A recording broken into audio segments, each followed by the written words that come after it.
আমার নবী যেদিন এই দেশ থেকে বিদায় হয়ে যাবে, আমার আল্লাহ জিব্রাইলকে দিয়ে প্রস্তাব পাঠাইছিলেন, ও জিব্রাইল আমার বন্ধুর কানে খবর দাও, আমার বন্ধু এই দেশের মাটিতে থাকতে পারবে না, আমার বন্ধু এই রক্ত মাখা জমিনের মধ্যে রাখবো না, আমার বন্ধুর দেহ আমার আরশের ডাইন পাশে দাফন করব।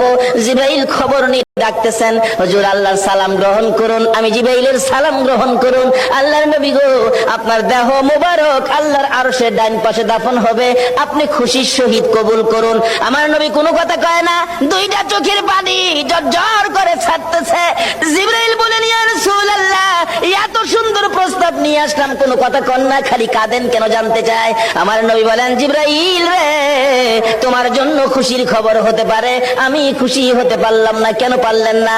রে জিব্রাইল, আমার দাফন আল্লাহর আরশের ডান পাশে হবে, আমি জানতে চাই আমার গুনাহগার উম্মতের দাফন কই হবে রে?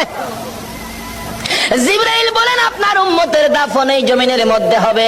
আমার নবীর কান্না আরো বেড়ে গেছে। জিব্রাইল,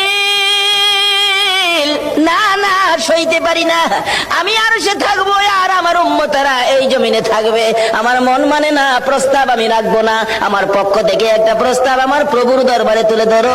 জিব্রাইল রে, আমার গুনাহগার এতিম উম্মতেরা যেই জমিনে থাকবে, আমি নবী আরশে যাব না রে, আমি আমার গুনাহগার উম্মতের পাশে সেই জমিনের মধ্যে শুয়ে থাকবো।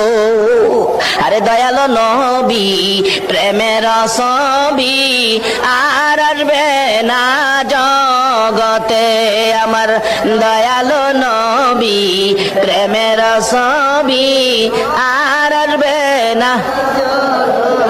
হাসর দিনে উম্মত বিনে, হাসর দিনে উম্মত বিনে যাবে না নবীজি বেহেশতে, দয়ালো নবী, প্রেমের ছবি আর আসবে না জগতে, আমার দয়ালো নবী, প্রেমের ছবি